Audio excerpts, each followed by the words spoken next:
Good morning, good afternoon, good evening, and welcome to my podcast, Education and Spirituality Matters, where matters is a noun or a verb, up to you. I'm Philip, and today my special guest is JiiaSen from Taiwan. Good morning, JiiaSen. Good morning, Philip, and to all the audiences of your podcast, YouTube channel, good morning to you too. Thank you. And it's fantastic for me to get you on for various reasons, one of which is that you're from Taiwan, and Taiwan doesn't usually get too much global media attention. So my first question really is, how does Taiwan look to you today on this morning in early May 2023? Well, actually, Taiwan is a country that is independent from China, and Taiwan is also different from the country of Thailand, because Taiwan is spelled Taiwan, and Thailand is actually a different country. Yes. So Taiwan is actually geographically located in the southern part of Japan, north of Philippines, east of China, and west of the, well, there's so many islands, west of the Guam, for example. Guam. Right. Yes, Guam. Ah. And we have been a sovereign country for over 50, 70 years already. Since 1945, a brief history. Taiwan was colonized by Japan in 1895 until 1945. And before that, Taiwan was basically a no man's land, because China proclaims that Taiwan is a part of their provinces before 1895, but in fact it is really not true, because China has sent over the troops over, the pirates came over, and the indigenous people of Taiwan has been self-surviving and self-proclaiming different regions part of Taiwan. And before that, the Dutch came over, the Spanish came over, the British came over, the Portuguese came over. So over the past 400, 500 years, Right. They left a trace of Taiwan in their heritage, in our heritage. As you can see, as you come over to Taiwan, you'll see a lot of people with blue eyes, dark brown eyes, black eyes. And for example, my father has blue eyes. Wow. And that really allow everybody to notice that Taiwan definitely has a lot of heritages. And to answer your question, back to where Taiwan is right now, whenever I get visitors from Europe or United States, and they will ask me the same question, how is Taiwan today? So I will answer them. The best way to look at a country's current status is looking at its real estate inflation indexes, real estate prices. And I will ask them to look at the English version of the real estate indexes, and they'll find that the real estate indexes are climbing. Right. That means the real estate prices are still climbing.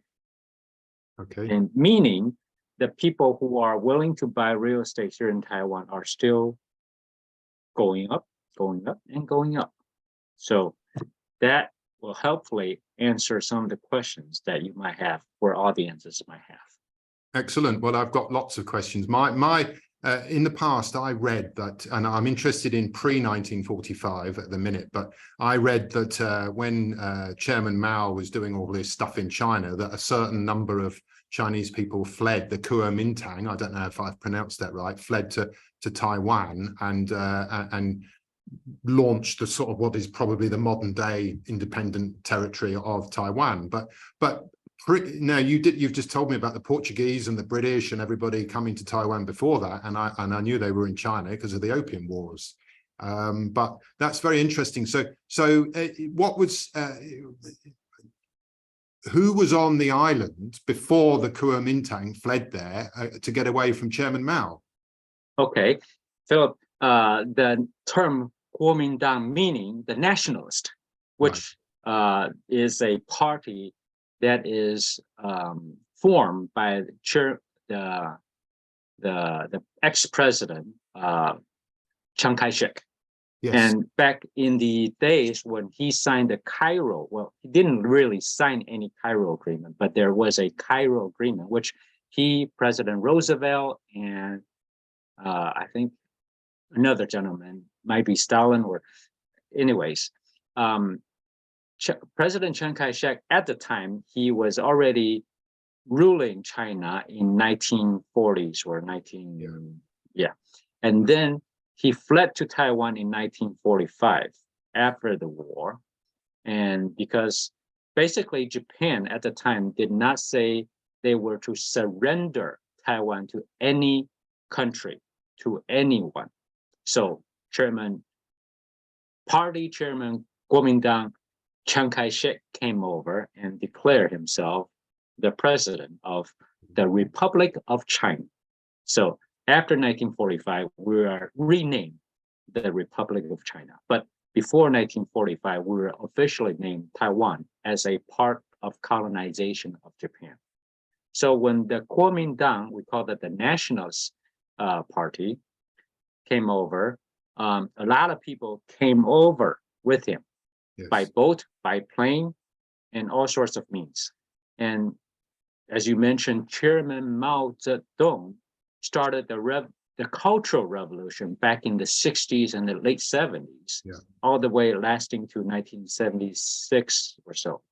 A lot of people did flee away from China, but they fled away with a lot of difficulties. They either swam to Hong Kong, or they got away on a small boat traveling through the Taiwan Strait, which 95% of them passes away because the Strait of Taiwan is a horrendous, difficult geographic location, which I'm sure a lot of your audiences know that it is not the English Strait. It is a very long distance, and it's very, very harsh weather. Wow. Wow. Yeah, I mean, you know, I read about the Cultural Revolution 66 to 76, and if there's one thing, you know, if there's one thing humans tend to do, we tend to repeat our mistakes, and I mean as a general humanity, you know, all over the world. And we repeat our mistakes because we don't read our history. Now, when I read a very good novel, not a novel, it was a record of 3 generations of Chinese daughters. I don't know if you've heard of it. The book was called Wild Swans. Now, I read this in the 90s. I think she published it in the 90s. So it was written by a Chinese lady, and the story begins about 1900 with her grandmother. So you get the early years of the 20th century in China, and then you get her mother, and then that generation, and then the story moves into her time as a kid. And you know, there are passages in the book which I can't repeat to anybody because of the violence that was going on. For me, it's a warning. It's an absolute warning of what communism, or whatever ism you want to call it, can do. I view all of these, fascism, communism, socialism, all of these isms, they are one group of people deciding what everybody else should live like and be like, and so on. And we could call it ideology, and we could say that when you get these isms that come to the fore, it's ideology trumping the heart. And it's an ideology that brutalizes the human spirit, the human essence, the heart, and so on. And it's a huge warning, because in the human brain, it's in there. We might say, well, I haven't got it, but it's in the human brain, and there's 8 billion humans of us, so it's part of our legacy. And the big challenge is how we avoid this terrible communal violence. And you know, at the time I was reading about the Cultural Revolution and the whole 100 years of China in the 20th century, I was watching the actions of the Americans and the British and the French and so on, and all I could see was an extremely violent century, full of brutalities everywhere: Cambodia, China, Africa, Asia, everywhere. And now, of course, our world is in tumult. It's in, it's a very precarious situation. So what, how with all that as a background, and now like we're 2 generations or 3 generations after that time when lots of people fled to Taiwan, is Taiwan is it prosperous? Are the people happy? Do people have smiles? Can you give us a brief sort of description of the attitude and the mindset and the heart set of people in Taiwan towards their own country and the whole world at the moment? Well, actually, that is a very good question. The people here in Taiwan, this is the year 2023, and we basically have a very similar political system as the United States. Right. We have a president that is elected by individual people, not the electoral college, which is different from the United States. And each and every citizen is able to cast their vote. Even those who have immigrated to Taiwan, after a certain period of time, they become the citizen of Taiwan. They are able to cast their vote. So that part is very similar to the United States, because in the United States, unless you were born as a U.S. citizen, then you are not able to be elected as a president. But the thing is, being able to cast their vote is a very important thing for anyone who become a naturalized citizen here in Taiwan. Yes. So to say, a lot of Chinese immigrants who came over after the year 2000, they become naturalized citizens of Taiwan. They're all very happy to cast their vote because they would never, well, so far, they would never have the opportunity to do that, to elect their own political figures. Yeah. So to say, that way we have a huge amount of freedom in terms of election, right? Even more than the U.S. citizens, so to say, because the U.S. citizens have to go to the electoral college. In terms of freedom of speech, then that is a totally different story, because the people in the United States are able to voice their saying, or the Europeans. In Taiwan, we are able to voice anything we wanted to say, including, say, for example, the current president Tsai is a dummy, for example. That is allowed, and we are able to criticize her on public, on TV, or any public broadcasting system. And yet, on the other side of the spectrum, the communist backing voices are also present here in Taiwan. They gave funding, the communism, the CCP, I was calling. The CCP would fund those people who are naive, or they have in their heart the greater Chinese era is coming, and they would fund them and ask them to say, oh, President Tsai is a dummy because she does not want to reunite with a long time parent, the China. And they will call her all kinds of dirty names, all kinds of things, which are very much off the truth. Yeah. So that we have a two-ended spectrum of freedom of speech here. And that makes the media, the public media, the private media, the self-medias are all very blossom, because everybody has all sorts of different voices, and they will talk about all sorts of things from different kind of angles. So from the perspective of the media, it is very, very free. And for those visitors or short-term travelers coming over to Taiwan, Taiwan is an island consisting of 36,600 square kilometers, and we are occupied by 70% of mountains. That means only 30% land areas are flat, and yet we have around 23 1.5 million people occupying in this little space here. So that means Taiwan is a very densely populated area. So we have over 10,000 convenience stores located throughout Taiwan. And that means in the city area, one might be able to visit a convenience store within 500 meters away from each other, or maybe less than 100 meters in some areas.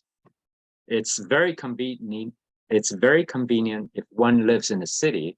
They can pay all sorts of bills, do all sorts of taxes in a convenience store. Yeah. And people, especially the expats, especially the visitors, come to Taiwan and they find it so much ease and convenient to be able to walk in a convenience store, do all sorts of things, having a hot food, hot meal, having a snack, having a sandwich, having a frozen ice cream, all sorts of things can be done within a convenience store. And for those people who love the outdoors, Taiwan offers a huge amount of variety in terms of outdoor activities. And actually, Taiwan happened to have a huge amount of variety of butterfly species. Over 400 butterfly species existed here in Taiwan. Over 126 of them are original species coming from Taiwan. Wow, well, that was going to be my next question, really, but it sounds to me like you've had a job for the Taiwan Tourist Board before. Oh, well, actually, I'm a certified tour leader for Wow. taking people outside of Taiwan. And I also have the certified tour manager for people who are incoming into Taiwan. Well, now that's interesting, because I realized that what I know of you doesn't include what work you do. But that's very interesting. I'm going to get onto the connecting consciousness stuff in a minute, but just briefly you've given us a great insight into perhaps the political structure of Taiwan. But you know, do the average Taiwanese families and people, do they have their weekends off? And when they've got their free time, what do they like to do with their free time? When I first came to Thailand 30 years ago, in my English classes, I used to teach young adults, and I would say, and then on Monday it would be, well, you know, I thought, well, here's some natural conversation. So what did you do at the weekend then? And they all used to go, nothing. It might have been because their English level wasn't very good, but you know, I think a lot of people at that time they would have, you know, about 4 hours a day was spent in traffic jams, and they had a full working week, and so weekends they tended to just relax. But in Taiwan, not so much the expats that might go there, and I've wanted to visit Taiwan for a long time. But what do the average Taiwanese people like to do in their free time, and what's available for them to do? Well, it's a very good question you raised here, Philip. Back in the 1900s, or until the year 2000, for example, Taiwanese would have a weekend starting from Saturday afternoon, because they have to work on Saturday mornings. Right. And then after 2000 some years, we started having the whole weekend of Saturday and Sunday off. But a lot of people who are working 24 hours a day or 18-hour shift in a convenience store or all sorts of different industries, they would have to shift their time differences. And most of the Taiwanese people who have their weekend on Saturday and Sunday off, they either take their kids out to the parks, to the natural environments, or a lot of people just tend to relax at home. I do know a lot of people who does a lot of meditation at home. And for example, myself, I would take the whole Saturday off and attend educational classes or attend seminars, or do all sorts of things which will enrich my culture, my heritage, and most importantly, my inner self, to be able to be at a much more balanced state of mind. Yes. So that's for me. Now, you mentioned education, and that's the name of my podcast, Education and Spirituality Matters. I read once that Taiwan was top or second in the whole world for maths education. But in generally speaking, and as you know, I'm not very complimentary at all about school systems around the world. Can you sum up very briefly what the schools are like? What was your schooling like when you were at school? Were you developing your communication skills, and were you enjoying classroom time, or was it like many around the world, many people, boring and irrelevant and strict and so on? How are the schools in Taiwan? Well, I'm not a perfect example of a typical Taiwanese student because I immigrated to the United States in the late 70s. Right. Therefore, I've only attended the kindergarten years and portion of my grade school years here in Taiwan. Right. So basically here in Taiwan, the grade schools are from first grade to sixth grade, and then they will go through the junior high school period of 7th to 9th grade, and then they will go into the senior high school, which is the 10th grade to the 12th grade.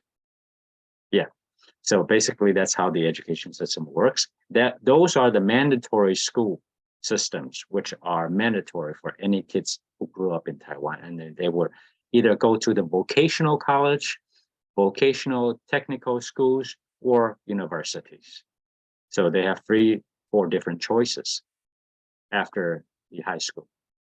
And for me, back in the 70s, when I grew up in the United States, I attended a very rural area grade school, junior high school, and senior high school. So it is located in a small town called Morse, Illinois, and population of 7,000 people. And I thoroughly enjoyed my junior high school years in the state of Illinois. Right. Okay. And when did you come back to Taiwan? I came back to Taiwan in the mid 1990s. So I spent around almost 20 years in the United States. So asking you to generalize, who are happier, American people or Taiwanese people? Well, I would say in general, I think if anyone who is able to find peace within their heart, they're very happy. Okay. I'm sure a lot of Americans are very happy. Yeah. Well, I mean, that's a good segue into the spiritual aspect of life. Because I met, just to let everybody know, around the world listening to this podcast, I met JiiaSen on one of our Connecting Consciousness meetings. Now, to my understanding, Connecting Consciousness has about 100,000 members around the world. And I come on the weekly meetings of our Thailand and Indonesia chapter. And JiiaSen popped up there one time. Now, as I understand it, JiiaSen, you're one of the coordinators, and you're the coordinator for half of Asia by the sounds of it. Let me get this right. I think you're the Connecting Consciousness coordinator for Taiwan, Korea, Japan, and Singapore, but I think there's one other, is there? Hong Kong. And Macau. And Macau. Now, and Brunei. Oh, so there we go. Rather than I will talk about it a little bit, but what is Connecting Consciousness to you? It's obviously a movement. And do you have weekly meetings like we do in Thailand? Do you have weekly meetings?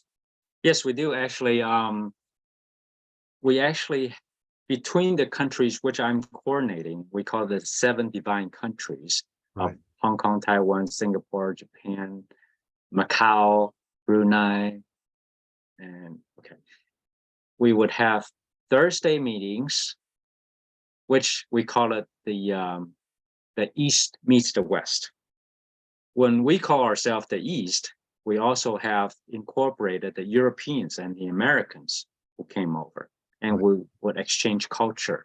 And for example, last night we just had a humongous gastronomic topic about fusion food in your particular country. And everybody was just exploded with all sorts of different fusion food, fusion ingredient, fusion recipes, and all sorts of things. And on Friday evenings, we will have the official Seven Divine Country meeting where we will talk about the monthly spiritual topics, which are offered by the Connecting Consciousness headquarters in England. Yes. And we will talk about spirituality, how to raise our inner selves, how to be at peace with one, and how to cope with the past negative experiences, how to deal with our future, how to make sure that we are at ease, at harmonize with our past, present, and in the future. So we talk about, on monthly basis, we have different topics to deal with ourselves, inner selves, and deal with others. And most importantly, we want to know what is inside our past, what can we link from our past to the present and to the future.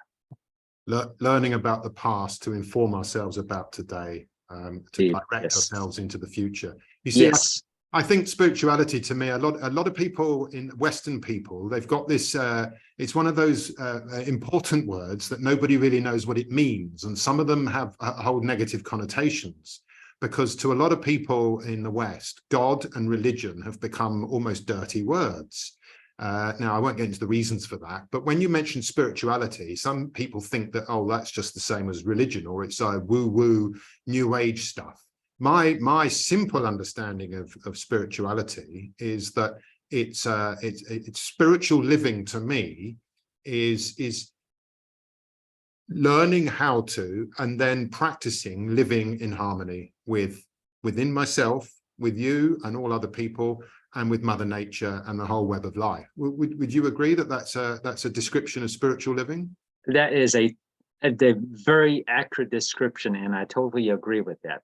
And on top of that, I like to add, many of our indigenous people, not only the indigenous people here in Taiwan, but all over the world, whenever I get a chance to talk with other countries' people, I would discuss, I would explore, and I would ask them, do you have any indigenous friends in your respective country?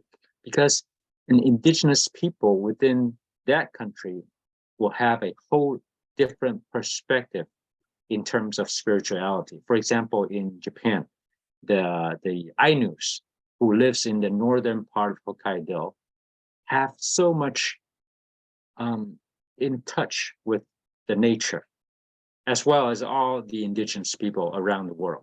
The Ainu people, whenever they greet each other, they would say, I am literally translating what they say. May I place my heart to your heart, and we can communicate together. One to one. Wonderful.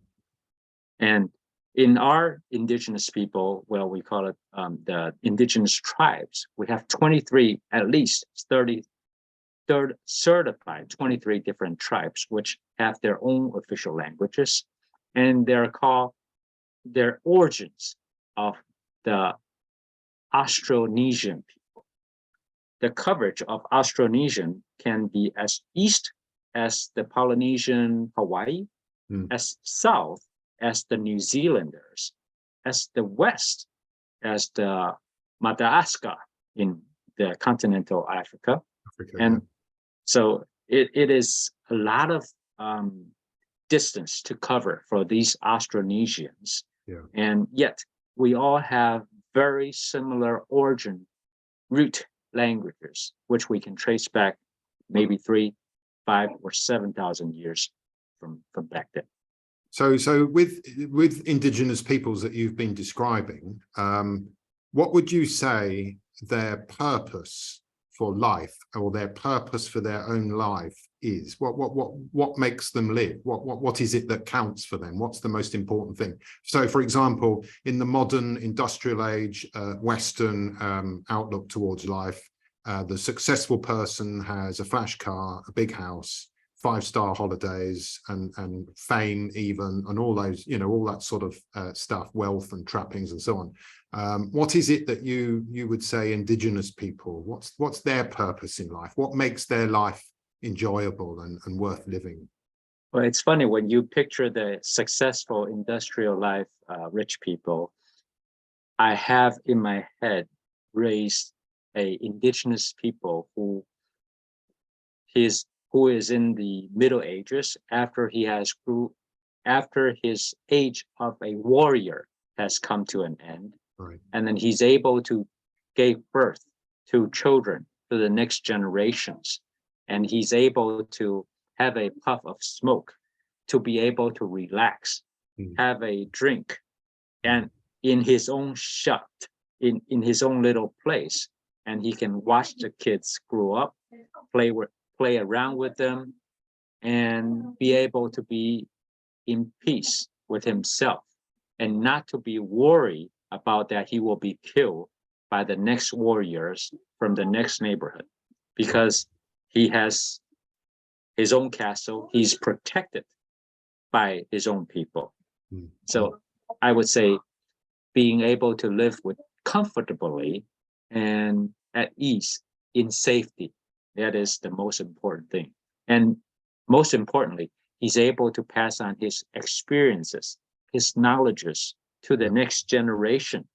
And that's when he is very, very happy about sharing about his past, sharing about the heritage to the next generation.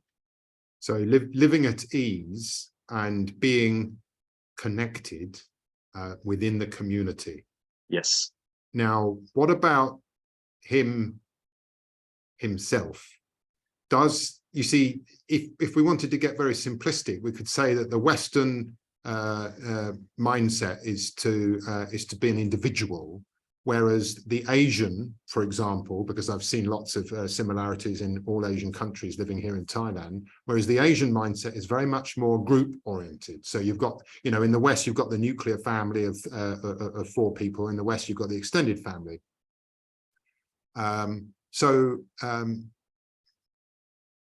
Where is the individuality? Do the warriors and the ex-warriors and do the indigenous people, do they have like some kind of individual life, or is it all based on keeping the group happy? I would say the ex-warriors, whenever they retire as warriors, they would still have a duty to pass on their heritage and knowledge to the next generations. And I'm sure that they, in their spare time, they would think about what can the future be for our next generations. That's why they create, although they do not have text writing, but they do have a very important means of passing on the heritage, that is through singing. Because whenever an indigenous people, they name their next generations, say, for example, my friend, Masagi, his father is called Uma Masao.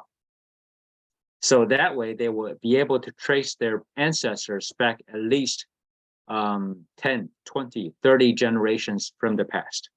And then my friend Masao will be able to allow his kids to pass on the next generations and be able to remember all the ancestors' names directly through singing, for example, because singing is a perfect tool for them to remember things, remember their histories.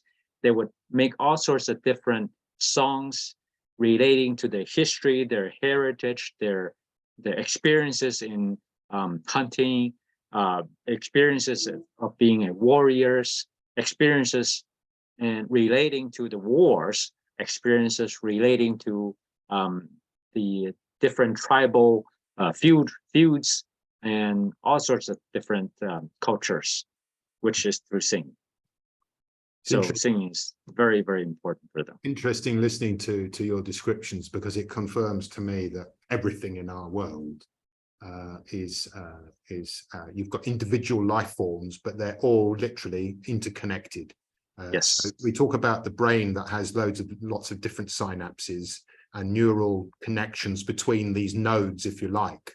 And it's like that with individual people, individual animals, flowers, trees. They're all individual life forms or entities in and of themselves, but nothing exists in a black hole or a vacuum. And we have a phrase, no man is an island. So it seems to me that to be living spiritually and to be living at ease, which is what everybody wants. I'm convinced that every human, whether they thought about it consciously or not, everybody wants good health and happiness. Yes. But the way of life that I've seen in the West, and when I came to Thailand in 1991, I started to see with my own eyes something very different. People are materially abundant, but they're not spiritually happy. And I think it's because people have become disconnected. And a long time ago, whenever it was, the Western minds of the day, they basically split science and religion, and they split matter and energy.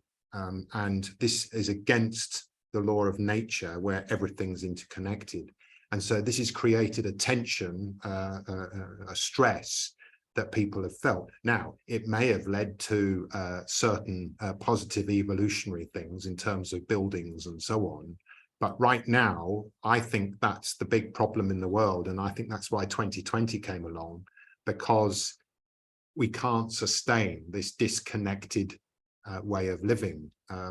On the other hand, and this is where I want to ask you about people in Taiwan, but on the other hand, to the Western person, the idea of having no individual life at all would be quite a fearful thing.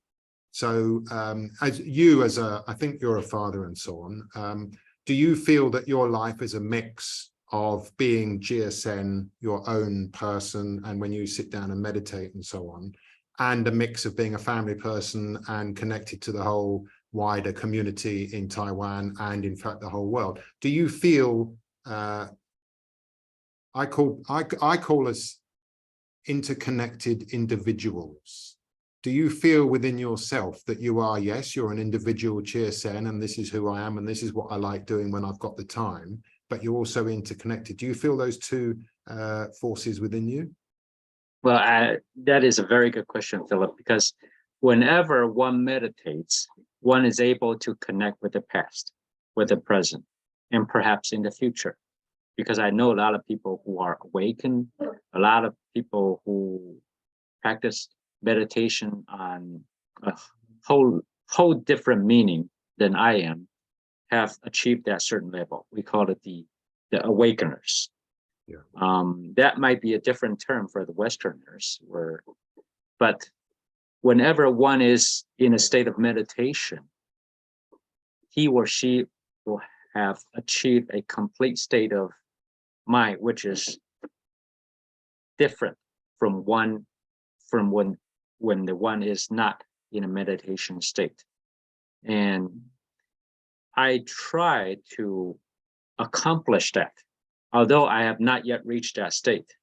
But whenever I'm in meditation, I feel I'm at peace, at least in able to allow myself to be away from the family matters, all the chaotic things around the world, yes, around myself. And that is a very important part of my life, because being able to find a place within my home, it's a very, I live with of 8 people, my parents, my kids, my wife, and our domestic helper. Right. And it's a small area. Yes. And I need to, for example, we have a piano room. That piano room is my meditation state, but I have to share it with my mother, who does yoga on a daily basis. So that's her yoga room. And it's for the kids, it's the piano room. And for me, it's the meditation room. But for the domestic helper, that's her room to change her clothes, to do all sorts of different utility things. So we basically have to allocate different time zones, allocate different times to utilize that particular room. Yes. So space is very important for us. That sounds interesting. Maybe you should write a little article, The Piano Room. Yes. and how you all share it for your own time. Different purposes. You've reminded me of why I loved coming to Thailand and why I never went back to England. Now, meditation to me, again, it's another word that some Western people might get a bit fearful of, but for me, it's creating what I call doing alone time.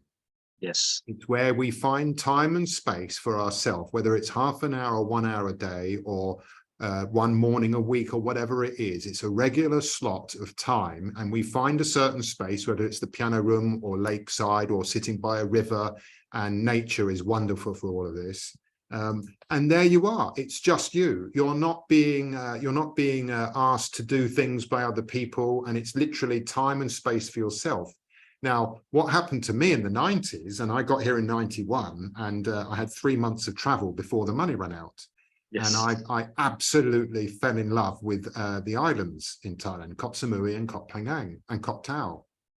And these were the archetypal tropical paradise that's in the Western mindset, with the palm trees and the white sand and the shallow sea that's as clear as anything. And that's what it was like.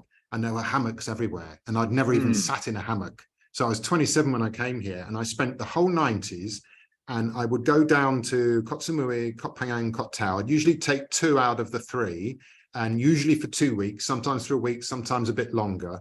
And it was highly addictive, and I wouldn't go, usually, sometimes I'd go with a teacher friend, but usually I was going on my own, and I was going to spend most of that 2 weeks in the hammock. Now, I was in a bungalow on the beach, so I'm in the shade of the palm trees and the coconuts and the giant butterflies and the bees were like huge, and there were dragonflies, and there were little lizards running around with red heads and green bodies. And flowers, and the sea was as calm as anything. And I might listen to some reggae on my Walkman. I might read a book. I might write some notes. I might think up some new teaching activities for my students. But I had no idea that what I was doing at that time was meditation until in 2002, I've now moved up to Chiang Mai, and I met somebody who'd been to India, and he's a good friend now. And he said, well, you've been meditating all this time. Oh, have I?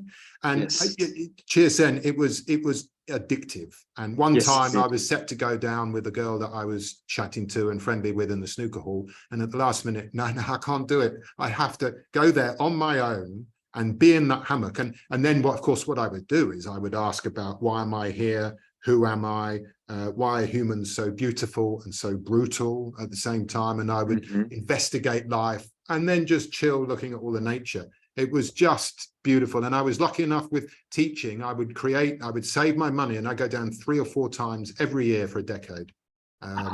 And it was addictive. And now, of course, I live in Chiang Mai, which is about 900 kilometers from the nearest sea. So it's a different life now. But so yeah, hearing what you said there, and I hadn't thought about this before, but it may be that meditation, as a word that we're going to use, is the individual human being's chance to feel connected within themselves.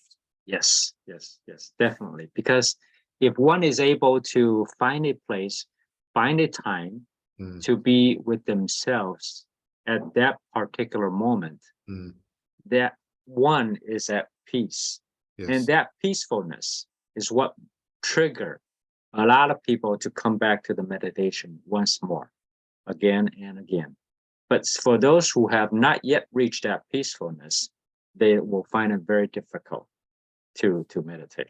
And so the peacefulness that you find, does that then help you be more peaceful in the chaotic world, in the busy world out there? So does it rub off? So for example, when I've learned the peaceful ways there, I'm more able to react or not react to the triggers that might make me angry or sad or resentful or anything like this. So what it's done for me, it's helped me be emotionally calm in the face of triggers that make a lot of people angry or hate other people. Would you say that's true? Definitely very, very true, Philip. When one is in a meditation state, one is able to find the origin of anger. And be able to instantly connect, oh, that might be what have caused it. And then that is only a fraction of a second. And that immediately switch off the anger or switch off the origin. And then we can be at peace with ourselves. And that is what meditation is all about. Although that is only a short period of time, but it does a wonder for our lifetime. And erasing the past, erasing the origins, and take care of ourselves mentally and physically. It's absolutely true. And to generalize, and I like generalizing because I think it gives us a benchmark for us to see how we individually fit against the benchmark. But in the West, which became successful with all the money and so on, people are super busy and they don't like time on their own. So they miss out on all of what we've just been describing. I've been to Australia many times. My sister lives there, and I, because I've done all my work on myself, I guess, I'm able to observe what people are doing while being part of the conversation. Exactly. And it's very interesting. And I've seen it in many places. But, for example, there may be 5, 6 people at a lunch party or whatever, and everybody's chatting away. And sometimes you get this like 1 second where nobody's talking. And you sense that everybody's rushing to get talking. They don't want this gap. Exactly. The silence is to be feared. But Yes. that's where we find out who we are and how to be more peaceful within ourselves and therefore with other people. And so if we become peaceful inside, we lose any stress and conflict that we've got. And because we've done that within ourselves, now we're much better able to rise above any potential conflict with other people.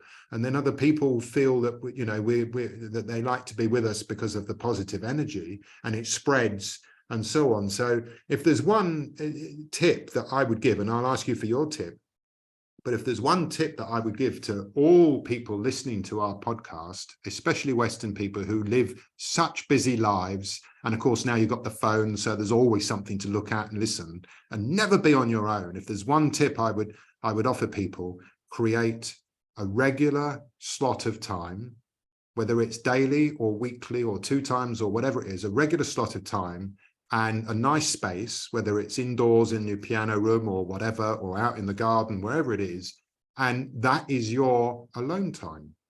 And you sit there and you don't allow any notification bells or anything like that to go off. Now you've got this time for yourself.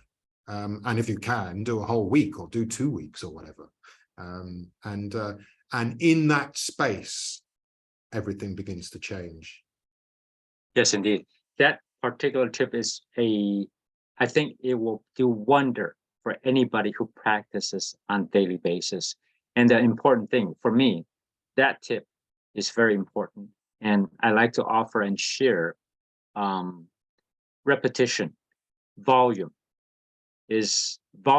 and quality multiplying by each other is a very important asset for one, because if we can do it on a daily basis as much as we can to accumulate the minutes. For example, if we take 160 whole hour, then if we're able to year, that amounts to a huge amount of progress within our mental progression and our inner peace. Yes. If we're able to accumulate that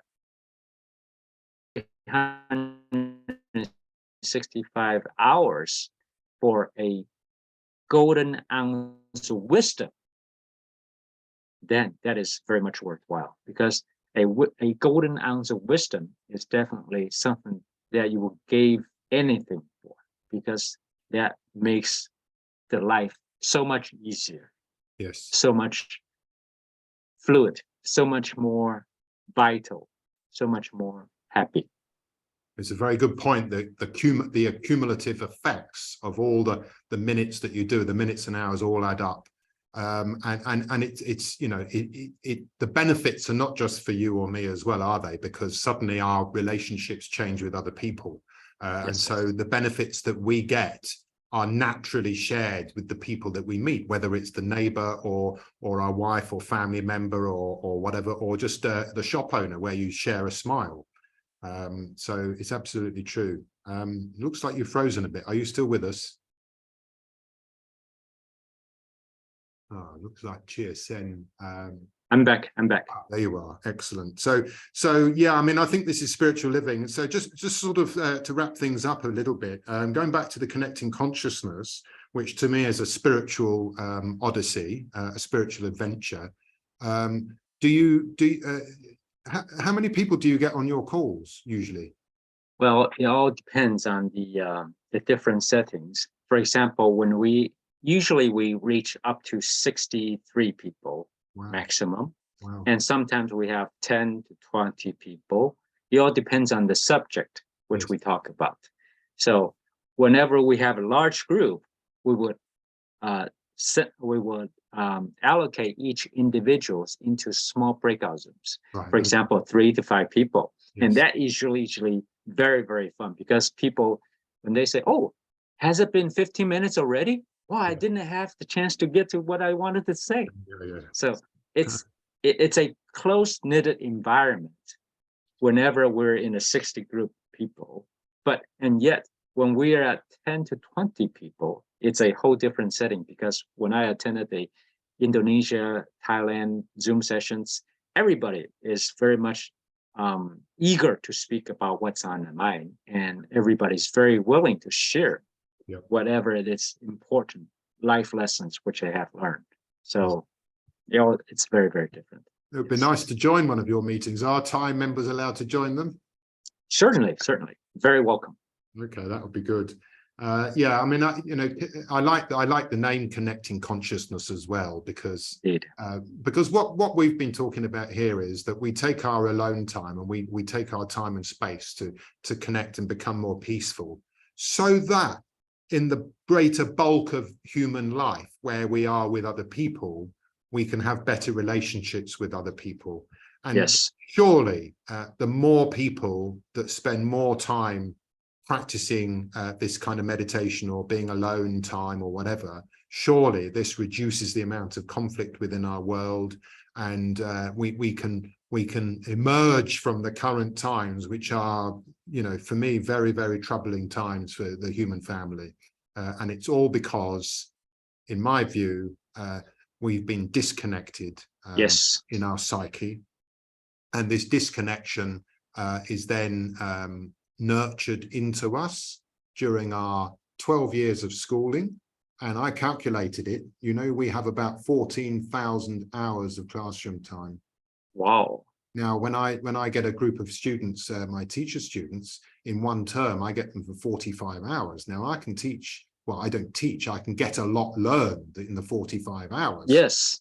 Imagine if I got somebody, got the people for 14,000 hours, and it's the most monumental waste of time. I'm not saying there aren't things we don't learn and so on, but honestly, we're human beings, we're a social animal, and the most important skill surely is learning and communicating, because that's the bedrock of our relationships. And if we've got people who've been schooled, and they come out of school and they're in fear of being on their own and having their own alone time, that spiritual essence, that harmony, that inner peace that everybody wants is blocked. They can't get it. Yes. Yes. That's so I would say that is a lot of waste, and people don't, at least I do not like waste. Wasting time for our culture is like wasting 10 times as amount of money, because you can earn money, but you cannot earn time, which you have lost. Yes. And so that is very, very important for us, not wasting time, but value each and every second that we have with individuals, with ourselves, and most importantly, about sharing what knowledge we have gained. Because whenever we share, we're giving one portion to the individual which we were targeting, one portion to the upper divine ones, and 3 times back to ourselves.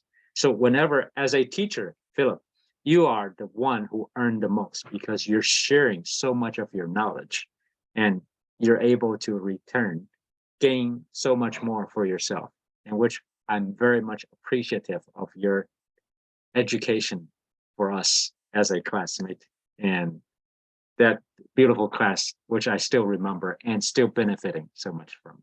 Well, I love the way you described that, and thank you for your kind words. The triple win, the win-win-win. Exactly. I win, you win, nature wins, or Exactly. the whole morphogenetic field wins. Exactly. Interestingly, I'm literally about to, I think next week, I'm about to launch my campaign to get the first proper class going. And once that's going, and my mission really is to reach, literally, because of the online connection, I will do the live course, but then when I have the recordings, as you know, then the recordings become like an evergreen course. And Yes. now, theoretically, this course can reach thousands and thousands of people.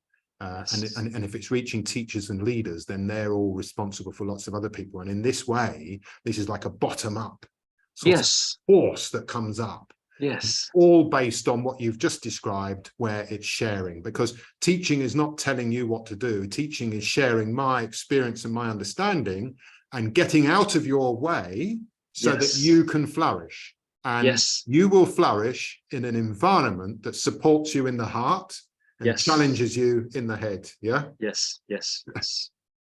Not only challenges in the head, but also to interconnect with one's past, one's learning, one's education, and one's experience from the past, which might have synchronized with one another and be able to come up with different ideas, different benefits for one another.